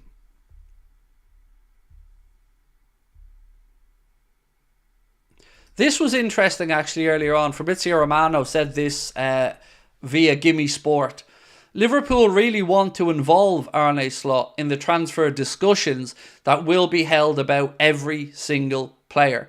From this week, the club will hold talks with the new manager to determine what he wants to do and the players in the squad. So it looks like maybe now we're going to see the ball rolling. So what I presume would happen is that the likes of Richard Hughes, Michael Edwards, Dave Fallows, Barry Hunter, Will Spearman and others will have put together a list, and they'll sit down with Arne Slot. He will point out what he believes are the deficiencies in the squad, and then they'll get to work. So fingers crossed we start to see some transfer activity soon. Because I'd like a couple of things done before the Euros in an ideal world. But then again, I am greedy.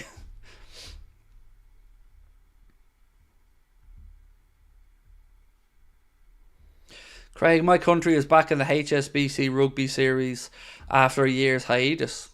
Well in, Bill. What is the UEFA B licence? It's a coaching qualification. So there's UEFA B licence, A licence, and I think it's Pro licence. And if you want to go through and coach and manage in the future, you've got to go through, you know, the groups of qualifications. So today we got confirmation that Joel Matip, Diogo Jota and Adrian San Miguel all achieved their UEFA B licenses, so on their way to becoming coaches. Santiago Jimenez looks like a real killer in front of goal, said Reese. I'm going to revisit this poll because we asked you, do you think we will see a domestic cup competition in England being dropped? This is really close. In fact, I should probably give it another few minutes because there's only 1% in it. So I'd love you guys to have your say and vote on this because it's really close. There's 1% in it. And also, if you haven't hit that subscribe button, my friends, please do so. And don't forget to drop a like on the stream. While you guys are hopefully going up to vote on that poll, I'm just going to remind you as well about our live shows. Ticket links are in the description at the top of the chat and in the stream description. Only 2 shows left and that's it. Belfast is done, so it's Cardiff August the 2nd, Liverpool August the 4th. Both of them are all ages events, meaning it doesn't matter where you're from, what age you are, you're able to come along.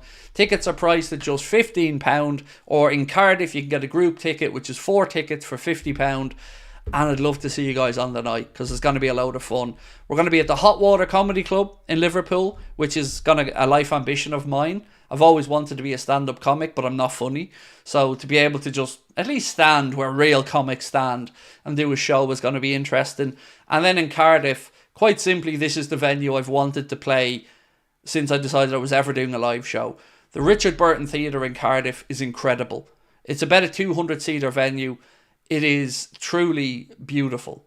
And I hope to see you guys for one of those 2 shows because we're going all out to make sure that you guys have a memorable night when you come along. There'll be meet and greets as well at all of them where we'll be taking photos, chatting with everybody after the shows. In Cardiff, you'll get to meet the whole team. Craig, Connor, Ben, Chris Stonage will be there as well. So, yeah, really looking forward to meeting up with you guys.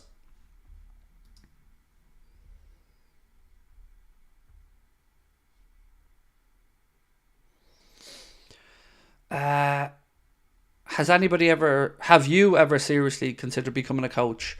Yes, I did.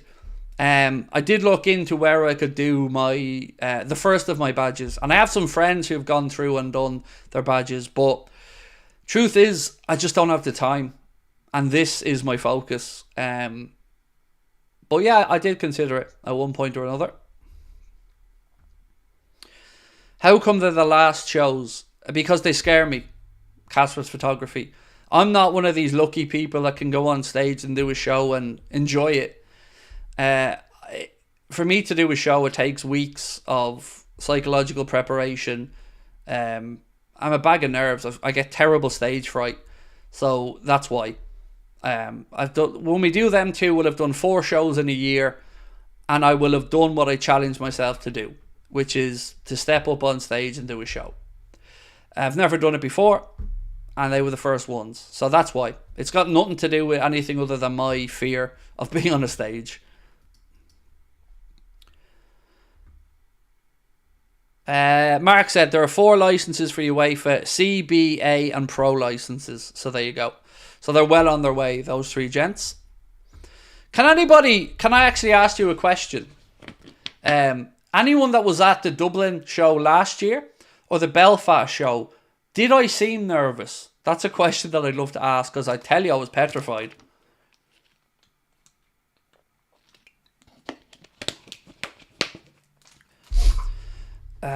I would buy Elise for Salah, said Richard. So would I, bro. I fear he may end up at Chelsea or Manchester United. But even if Salah stayed, I'd like to see Liverpool try to buy Elise because most likely the best case scenario with Salah is he's got 1 more season before he leaves for free. So I think you need to look to the future anyway. And I don't think Elise would be around next summer. I think he will have been, bought by a club. And I'd like it to be us because I like him. But I fear we'll miss out. I respect you, Craig, for doing that. You represent many of us for doing that way. Or by the way, thank you, mate. I'm somebody that always likes to challenge myself. So my first challenge was telling the world my name. I used to write articles for Anfield Index. I used to go by an alias. And then after those articles, I was asked to do the podcast on Anfield Index. And I did. And that's when I started to use my real name. So that was challenge number 1. Before my first podcast, I threw up Shout out Nina Kauser. She talked me through it and helped get me through that first podcast.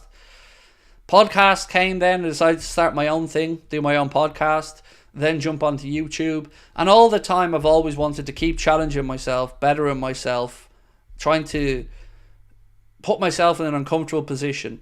Doing the 888 shoots was another way of challenging myself. Going over to do the kickoff with True Geordie was another way, because you know that setup has people everywhere, you know, cameras here, there, everywhere, people popping in and out. I just constantly want to try and prove to myself that if I get my mind right, I can do something. And I think we should all try to do that in life, you know, always push ahead and challenge yourself. I'll tell you one thing I'm not afraid of, is failing. So if you take anything else from me, I'm not afraid of failing, because I've been lucky enough to get to know some successful people, and most of them have failed many times, but they've got back up and they've gone again and again. So I've never been scared of failing.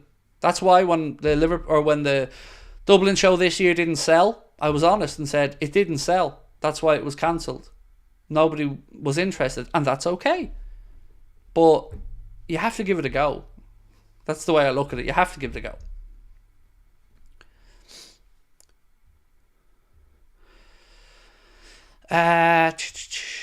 Loving the Volvic water. Oh, there's always 6 to 12 bottles of Volvic floating around the house, because I won't drink our tap water. I used to only drink tap water, but a couple of years ago there was a bit of dodginess going on with the water in my town, so I just switched to Volvic then, and I drink at least one of those big bottles of it a day.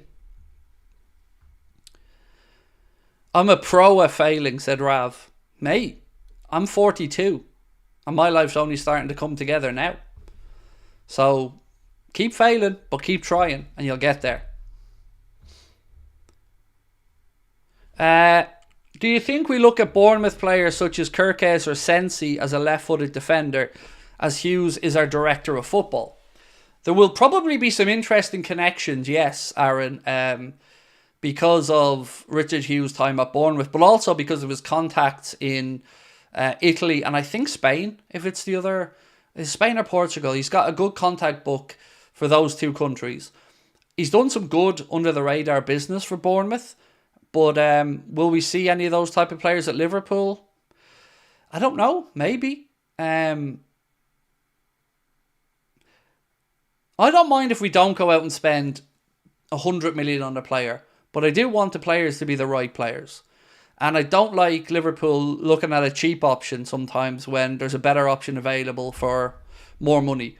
So as long as we get the players that we can say they will improve the first team. I ask that question at the end of every window. Have we improved the squad? This window, not only do I want us to improve the squad, but I want us to improve the first team in at least 2 positions. Mart said, respect my friend, I always wanted to be on stage with acting, but postponed it for 20 years.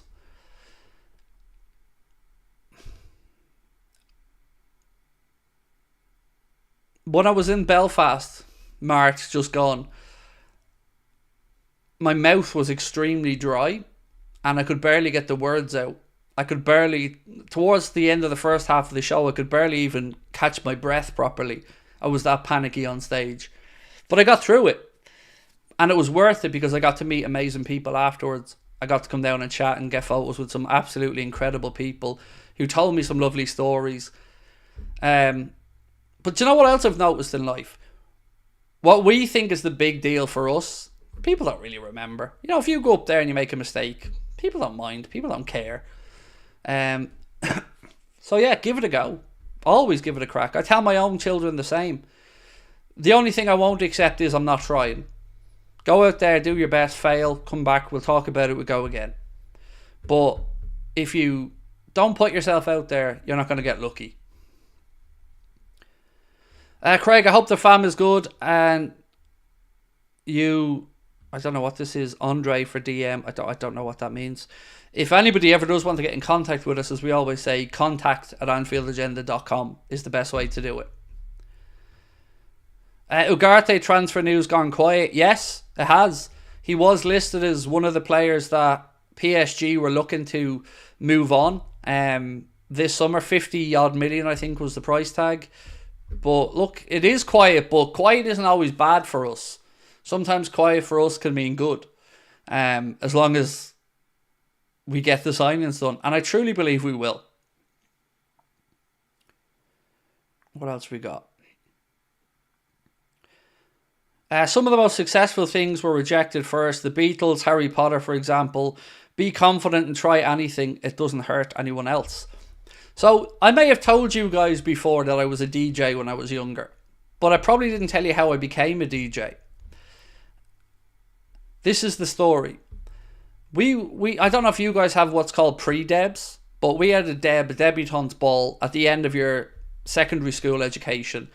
You finish out, you have your, call it a prom, whatever. Like, so we had a pre-debs, and I was one of the organisers of the pre-debs. So you want to try and save money because you're booking a room for, 17, 18-year-old people to go out for the night, and you want to keep costs down. So we found a room in a hotel that would welcome us in, and I decided I'd have a crack at DJing that night. So, rented some decks and did my best. But after we did the pre-debs upstairs, there was a nightclub in the basement of the hotel. It was the Russell Court Hotel. The Vatican nightclub was the nightclub. And we went down the stairs, and the manager welcomed us all in. It was lovely. And I got talking to the manager. And I just thought, here's a chance, Craig. So I said to him, here's my phone number, George. If you're ever stuck for a DJ here in the Vatican, give me a buzz. So I handed him my number and went about my night. Partying with my friends from school. I never thought I'd hear a word about it. Maybe 2 weeks go by. I'm upstairs, and at this stage I've bought decks. So I won a moped on an Irish TV show called Too Fat. Ironic, I know. But it was a music quiz show. So I won a moped on that, but I sold the moped, and I got money to buy a set of Technics 1210s. So I was upstairs with a shelf that my dad has built for me in my bedroom, trying to get up to speed with becoming a DJ, because I decided I'm going to give it a crack. And then my dad shouts up the stairs, Craig, there's a phone call for you. And it was about 10 o'clock. So I was like, who the fuck is ringing my house at 10 o'clock? So I got down the stairs, answered the phone. It was George, the manager from the Vatican. And he said, Craig, our DJ has let us down. Any chance you could come straight in? I lived about a 20-minute drive away, so yes, grabbed my record box, straight into the car, drove into town, did the gig, and then I ended up being a resident in there, doing 2 nights a week, and that grew, and then I ended up doing other shows, and I ended up meeting some really famous DJs and doing some mad stuff and having some crazy experiences, being at Ministry of Sound nights and all this other mad stuff, all because I took a chance just to hand my phone number to that manager. And that led to all of that. So that's why I keep saying, give it a go. You never know. Bullshit it. Bullshit your way through it. But give it a go. Why haven't we seen any interview or anything with Slot yet? We keep asking. That's kind of what tonight's thumbnail is about. Like, we just keep asking. I don't know is the answer. Rav said, great story, Craig. That's the thing, you have to put yourself out there. You do. Absolutely. My psychologist often said to me, there's no real such thing as lucky people.